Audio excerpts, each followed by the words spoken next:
Да не забораваме дека непроследиот греф е состојба која што може да не снајде. Ако ја загубиме будноста, ако ја загубиме верата, особено вечерава ќе зборувам за будноста повеќе, имаше едни стихови од Христовиот пророчки говор, кои што немаше време да ги читаме денес на библиската поука, па сакам за нив да посветам време оваа вечер. И по повод една годишнина. Денес е сабота, 17 јуни, или 4 според стариот календар, се едно. Кога беше последен пат сабота, 17 јуни, знаете?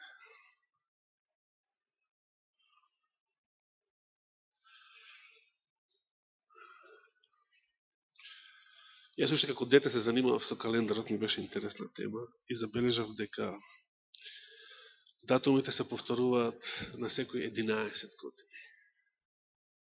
Целосно. А понекогаш на секој 6 делумно, заради престапноста на некои години. Но на секој 11 се повторуваат целосно. Истите датуми во истите денови. За цела година. Од 1 јануари до 31 декември. Последен пат вака беше пред 11 години, 2006 година. И за мене лично ова годишнина е значена, бидејќи татко ми почина во сабота 17 јуни. И прв нареден пат да биде сабота 17 јуни по неговата смрт е денес. 11 години. Оно што сакам да го кажам во врска со него, би можел да зборувам за тоа како Господ мене ме утеши, бидејќи една седмица пред неговата смрт тој беше во кома, а пред да падне во кома, на моје барање мајка ми му ги прочита зборовите од Јован 3:16, како што и посочив. И му кажа некои други зборови, што јас и ги кажав по телефон, што да му каже. Според нејзиното тогаш сведоштво, кога сега она не би се сеќавала на такво нешто, меѓутоа, според оно што ја го памтам, како нејзин одговор, додека ги читала зборовите, татко ми климал со главата. Не можел да зборува, но климал со главата. Што мене ми значи многу тоа, како еден вид знак за прифаќање на сето тоа што му беше кажувано во предсмртниот час од Божието Слово. И веднаш после тоа падна во кома, значи до неговата смрт, цели 7 дена, значи последното нешто за што бил свесен, беа зборовите од Светото писмо, и после тоа падна во кома цела седмица, до наредната сабота. Кога падна во кома, тоа беше саботата 10 јуни, а мислам дека тоа беше истиот ден кога брат Благоја го посети. Татко ни Данило го посети тогаш, татко ми дома и после таа посета он падна во кома цела седмица до наредната сабота. Сестра ми вели дека таа сабота 17 јуни, само наутро, рано наутро, се разбудил од комата и кратко време после тоа починал. Значи, тогаш се разбудил, тогаш организмот ги дал последните сили за преживување и тогаш починал некаде 10 часот наутро било. Тоа се случило.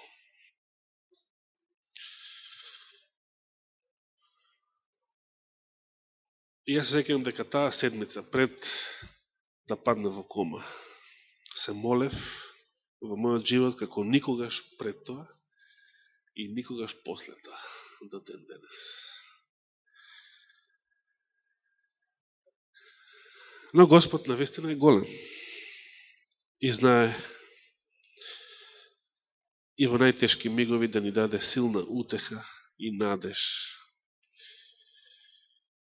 Иако ние ништо не можеме да тврдиме со сигурност, за спасението на било кој човек. Господ е голем со тоа што знае да даде силна утеха и надеж. Но, зашто го споменав татко ми, е друга причината. Тој е еден вовет во темата што сакаме вечерва да ја начнам, може темата, ќе продолжиме, може би следната сабота, ќе видиме, всушност. Следната сабота, значи, ќе начнеме само мала тема, односно, темата не е мала тука, само мал одсек од Христовиот пророчки говор, Матеј 24 глава, ќе ни биде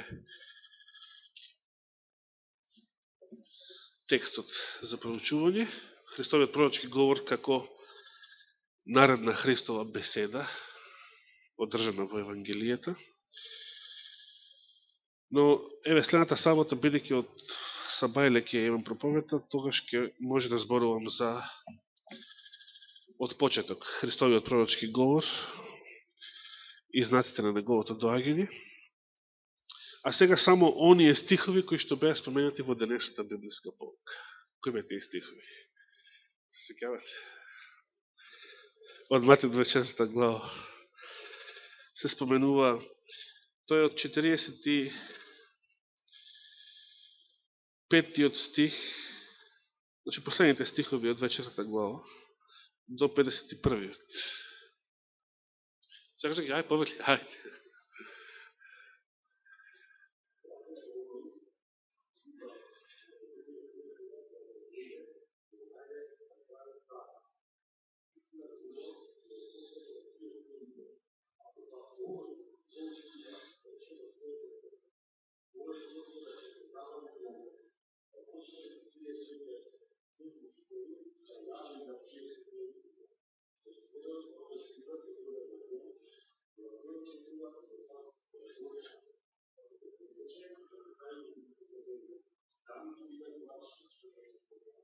Благодарам.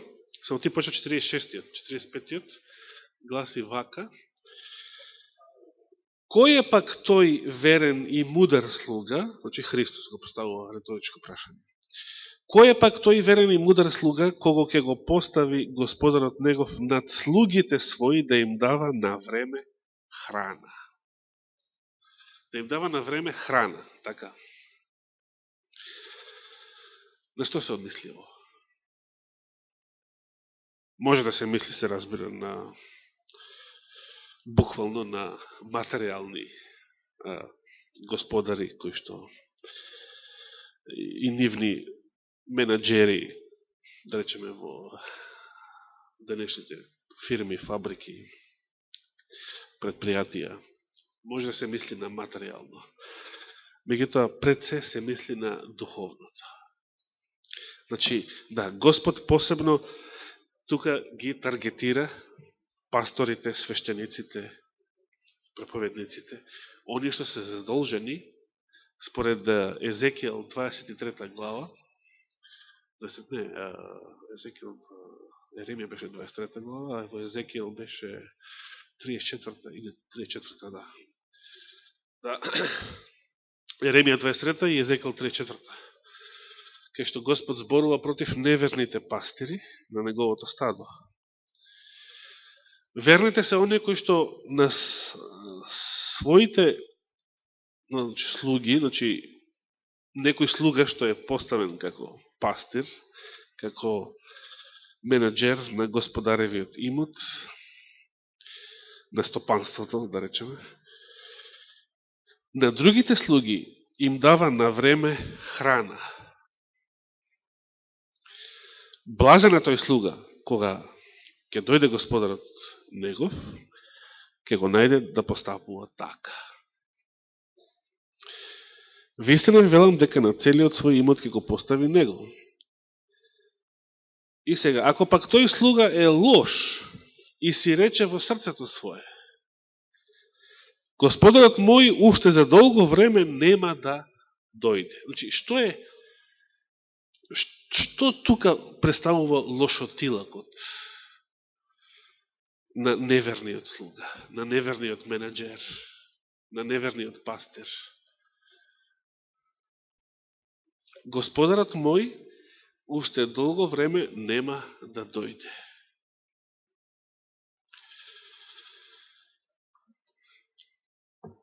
Сега не сакам повторно да испадне дека сакам да критикувам некои други. Но ете, факт е, историјата покажува што се случува кога неверниот пастир или неверните пастири самите ја губат верата. Може би нема да тврдат како католичките бискупи, дека Христос нема да дојде. Може би нема со зборови да се откажат од второто Христово доаѓање. Тука, ако забележиме 48 стих, неверниот слуга не е некој што се откажал од верата во второто Христово доаѓање. Не е некој што рекол Христос нема да дојде. Дори ни во срцето своje не го кажува тоа. Не е некој што апостол Петар би го нарекол еден од подбивачите и смејувачите, што отворено го негира второто Христово доаѓање. Ниту во срцето своje тоа не го прави. Значи, тој и во срцето своje верува дека Господ ќе дојде. Не само лицемерно за пред народ. И во срцето своje верува дека Господ ќе дојде. Но што е проблемот? Што во срцето своje си вели Господарот мој уште за долго време нема да дојде. Значи, Господарот мој ќе забави. И видите, ова Исус го нарекува лош слуга. Оној кој што во своето срце ќе рече Господарот мој ќе забави. Не мора да го кажува од катедра. Не мора да го проповеда. Не мора да го зборува во приватни разговори со други луѓе. Доста е да го каже во своето срце. Со други зборови. Во своето срце ќе ја загуби првата љубов. Во своето срце ќе ја загуби живата вера. Во своето срце. Во срцето се случуваат сите тие работи. Сите тие промени. Во своето срце, значи тој ќе почне да живее како да Господ уште долго време нема да дојде. Па ќе биде обземен со земните грижи, со земните проблеми, со земните планови, желби и така натаму. И сега што вели понатаму конкретно? Што ќе направи тој лош слуга што во своето срце така ќе рече? Дека мојот Господар уште долго време нема да дојде. Па почне да ги тепа другарите своји и да јаде и пие со пијаниците. Кои се другарите? Кои се неговите другари? Другите проповедници? Неговите колеги? Браќите и сестрите, неговото стадото, Господово, што е задолжен да им дава храна на време. Христијанската историја покажува дека неверниот слуга, тогаш кога ќе стане неверен, тогаш почнува да ги гони оние што се верни. Значи, неверните христијани од позиција на власт ги гонат верните христијани. Тоа секогаш било така. Значи, не морало римскиот бискуп да рече таму во 5 век или подоцна дека Христос нема да дојде. И ниту еден римски папа тоа не го рекол во поранешните векови. Ниту во своето срце не го кажувал. Значи, верувал дека Христос ќе дојде. Ама проблемот е, стануваме лоши тогаш кога верата во второто Христово доаѓање спласнува. Спласнува до таа мера, што ние веќе почнуваме да живееме како да Господ уште долго време нема да дојде. Тоа значи во своето срце да си речеш. Не мора ти да си го речеш тоа. Ако размислуваш, ако самиот си го велиш тоа ќе си го велиш во својот ум. Или ако веќе го кажуваш отворено во разговор со други луѓе. Но да го кажеш во своето срце значи тоа. Да ја загубиш првата љубов, да ја загубиш првата побожност, да ја загубиш живата вера, до тој степен да веќе почнеш да живееш како да твојот Господ уште долго време нема да дојде.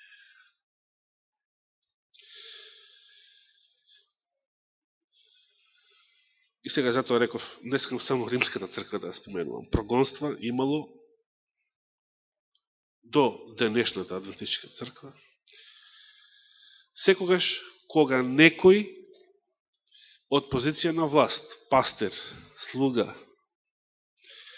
пристав, менаджер, ќе ја загуби верата во скорешното Христово доаѓање. Тој ќе почне да ги гони своите браќа и сестри. Ќе ги гони они што се верни. Зошто? Зашто тие верните го подсетуваат. Тие викаат, проповедаат. Не само со јазикот, и со својот живот пред се, дека Христовото доаѓање е близко пред врата. Дека Христос доаѓа како крадец во ноќта ненадејно. Тие го подсетуваат на тоа. Меѓутоа, оние на кои што таа проповед не им е мила,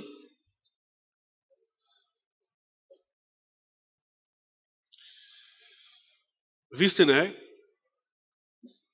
сум слушал од некои луѓе, дури и од тогашниот подпредседател на Комисијата за верски заедници. Сум слушал, кога зборува за пастор Никола Слимовски, дека одредувал датум за второто Христово доаѓање. Меѓутоа, исто така е вистина, дека никогаш такво нешто не проповедал од катедра. Но кога решија да го гонат од унијата, бидејќи на множина прелюбодејци во Адвентишката црква не им се допаѓа неговите проповеди за близината на Христовото доаѓање, за Божиот закон, за 10 заповеди и така натаму. Тогаш нив им послужи како изговор тоа дека одредувал датум. Меѓутоа, он од катедра такво нешто не проповедаше. Јас разбирам, не се согласувам со одредување датуми. Никогаш не го спомнал ни во приватен разговор со мене. Како и да е, тоа само послужи како згоден изговор. Будалаштина е да се обидеме да го откриеме датумот на второто Христово доаѓање, бидејќи тоа е Божја тајна, самиот Христос вели. Меѓутоа, во Библијата не читаме дека Господ против тоа предупредува толку многу, да не се занимаваме. Тој кажува, не е ваше да го знаете тоа, но не е тоа најстрашното, да се занимаваме со тоа. Тоа е лошо, погрешно, може да соблазни луѓе и да ги отера подалеку од верата, особено кога ќе се докаже грешноста на таквото учење. Но, Господ не предупредува толку многу против тоа. Луѓе што се занимаваат со датумот на второто Христово доаѓање. Најмногу предупредува против ова другото, спротивното. Во нашето срце да спласне верата во второто Христово доаѓање. И да почнеме да живееме како Господарот мој уште за долго време нема да дојде.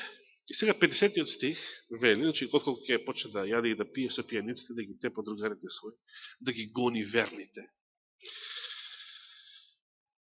50-тиот стих вели, Господарот на тој слуга ќе дојде во ден кога тој не го очекува. и во час што не го знае. И ќе го исече на парчиња. И ќе му даде еднаква награда со лицемерите. Таму ќе биде плач и крцкање со заби. Во Стариот Завет имаме вакви примери. Например, царот Валтазар организирал голема гозба, голема пијанка. Толку се опијанил што заповедал дори да се точи вино паганско и во таа негова луда забава да се користат садовите, светите садови од Господовиот храм од Ерусалим. Што не знаел царот Валтасар таа ноќ? Дека тоа е последната журка од неговиот живот.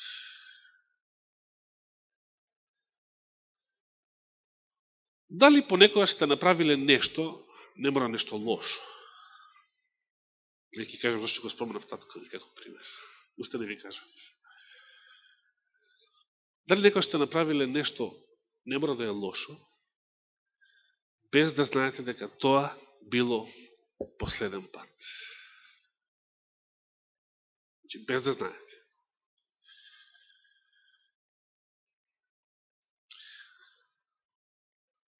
Јас со татко ми последен пат се чув на 7 мај по телефон. Него му се сложи прв пат крајот на мај. Значи, беше здрав, жив, здрав, прав, како да речеме. На 7 мај последен пат се чув со него по телефон.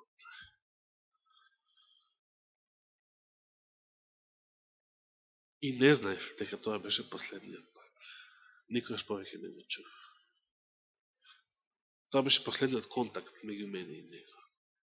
Без да знам, и поминуваа седмици после тоа, без да знам дека тогаш се чув со татко ми за последен пат. Последен пат се видев со татко ми на 12 јануари 2006.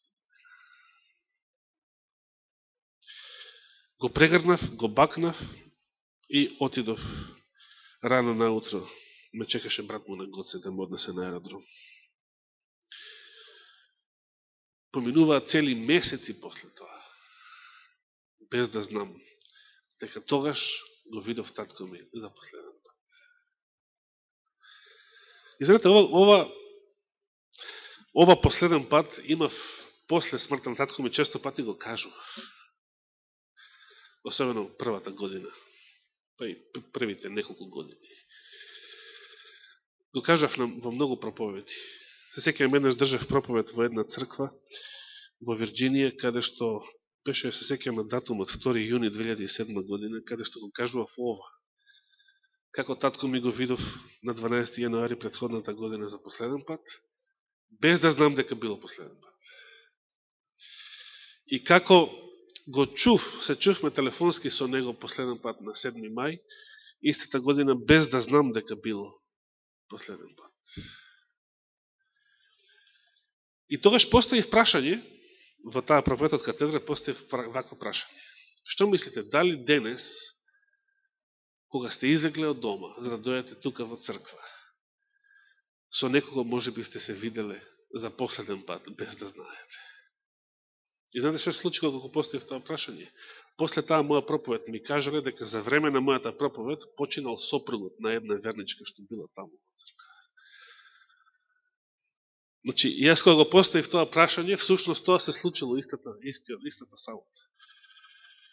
Некоја жена го видела својот сопруг тоа утро пред да излезе за црква, во црква за последен пат.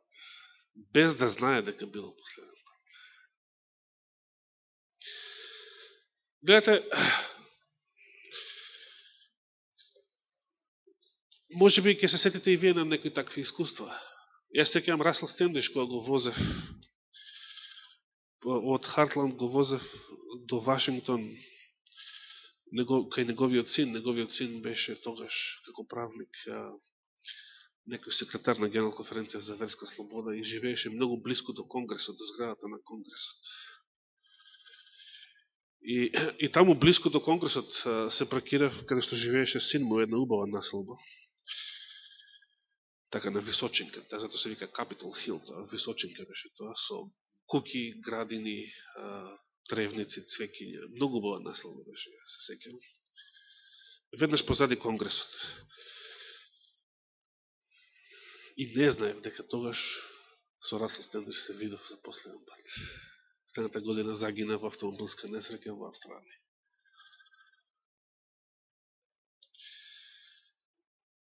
И јас не ви посакувам вакво нешто. Со некои лица, с кои што ви се мили и драги особено, да се видите и да се чуете за последен пат. И без да го знаете тоа. Но тоа ќе дојде. Сакале некеле, такво нешто ќе се случи. Дали некојаш ќе седнеме во кола да возиме, без да знаеме дека тоа ќе биде последен пат? Не мора да загинеме, но можеме така ќе бидеме повредени да повеќе не можеме да возиме.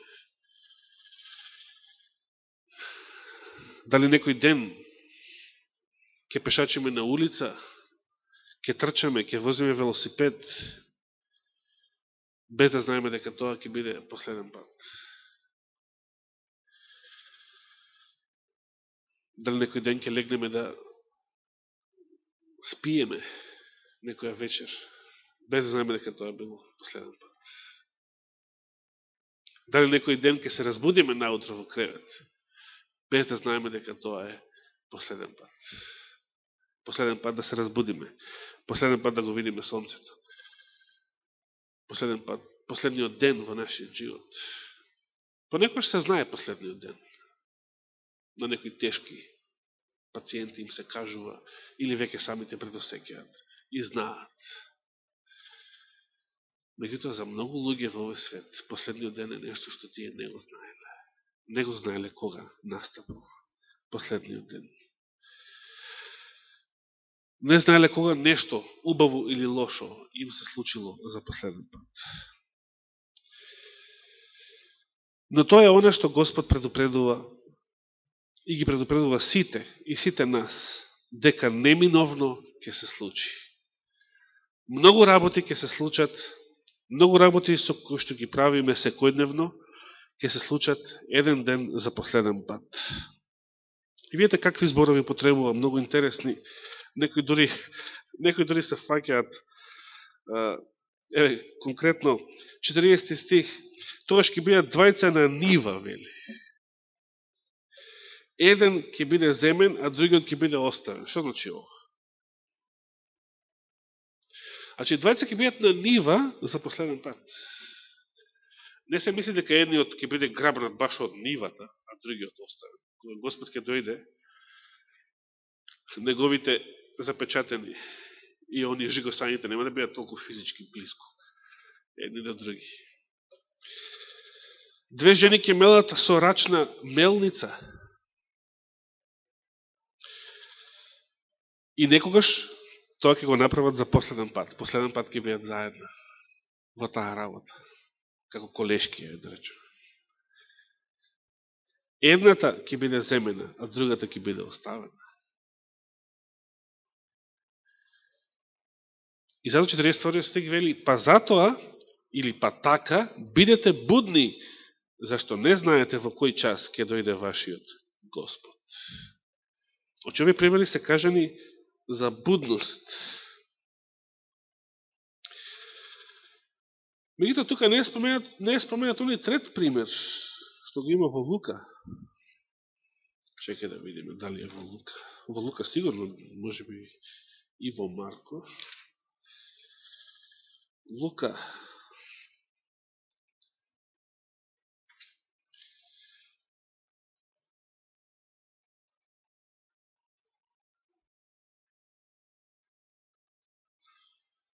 Да, во Лука е оној третиот пример, што го барав.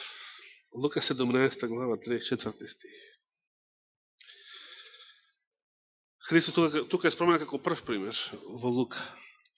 Ви велам, во таа ног ќе бидат двајца во една постела.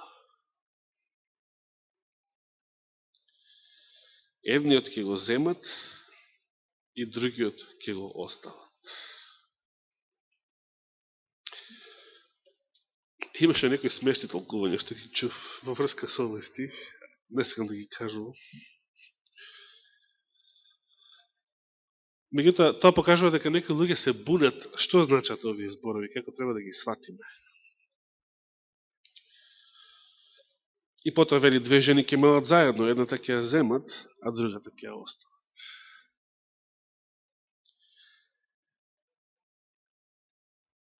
Што значи тоа двајца ќе бидат во една постела?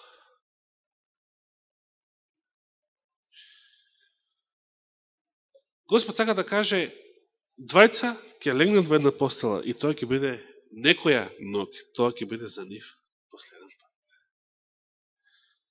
Претходно го споменува примерот со Лот. Дента кога Лот излегол од Содом, за последен пат се видел со неговите мажени ќерки и зетовците. За последен пат се видел тогаш со нив. Бидејќи тие не сакале да излезат со него. Да, страшното е, уште пострашно е што за последен пат тогаш се видел со својата жена. Значи, таа ног. Или тоа утро, како да го наречеме, колку утро било тоа. Тоа било многу собајле, кога ангелите го спржија градот. Таа ног за Лот и неговата жена беше последен пат. И што? Лот беше спасен, а жена му не. За жал. Ке множена ќе биде обратно. Жената ќе се спаси. А мажот не.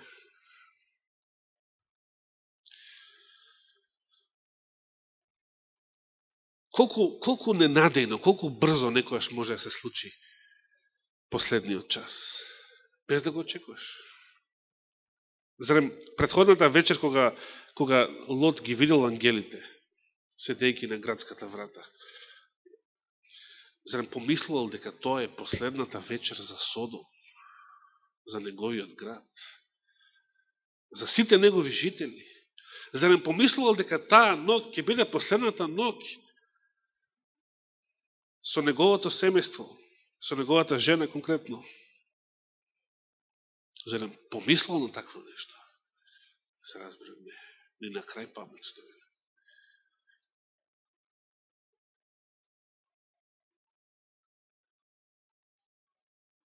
Не значи дека кога Господ ќе дојде, тогаш ќе се одвојуваат двајца. Колеги, брачни другари или во било која друга ситуација. Но некогаш двајца или тројца или повеќе кои што ќе бидат разделени, некои спасени, некои загубени, некогаш тие ќе бидат заедно за последен пат. И тоа, нивното последен пат, ќе биде ненадејно. Значи, нема да го знаат. Нема да го знаат, бидејќи после тоа ќе бидат разделени. И некои ќе бидат разделени за вечност, замислите. Јас може да се надевам дека ќе го видам татко ми, дека ќе бидеме и јас и он спасени на новата земја. Но замислите, некои луѓе се разделени за вечност, повеќе нема да се видат никогаш. Некои заедно биле еднаш за последен пат, дали во работа, дали во кревет, дали во било која друга ситуација, во црква можеби. Може ли некоја сабота додеме од црква без да знаеме дека таа сабота е последен пат, кога сме во црква, дека тоа е нашето последно богослужение. Или дека е тоа последниот ден во нашиот живот, без да знаеме кога ќе се разбудиме тоа утро. Едните ќе бидат внатре во Новиот Ерусалим, другите ќе бидат надвор на крајот од милениумот. Ќе бидат разделени за секојаш. Така ќе биде, вели Господ, и во денот кога ќе се јави Синот човечки.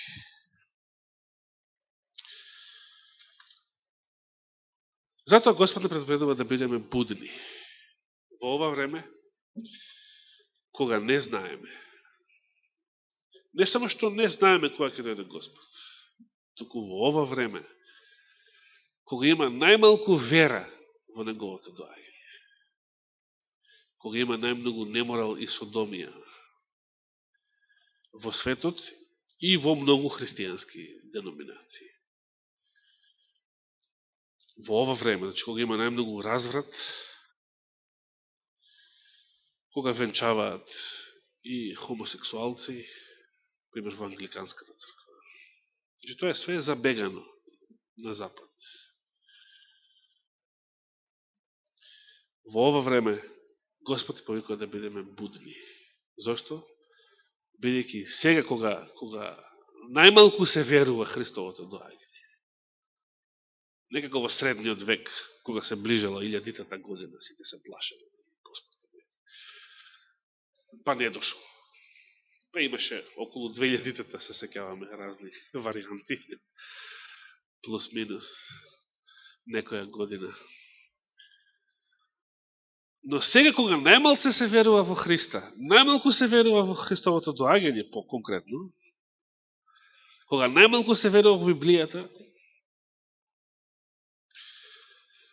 сега Господ во ова време ќе дојде како крадец во ноќта. И мнозина христијани, пред се, ќе бидат затечени, односно за нив тоа ќе биде ненадејно. Повеќе на оваа тема, следата сабота наутро, за Христовиот пророчки говор, Христовата беседа, пред неговото страдање, пред неговата смрт, последната негова беседа. Ако ние почнахме со првите во проповедта во синагогата и потоа гората на блаженствата, сега некако така се погоди темата со последната Христова беседа во Евангелијата. Ке продолжиме следната сабота, бидејќи актуелна, бидејќи тоа беше и темата за поуката, второто Христово доаѓање, и се разбира, сакав да биде и денес заради годишнината на татко ми. Второто Христово доаѓање и ненадејноста на второто Христово доаѓање. Нека му е фала и слава вечно. Амин.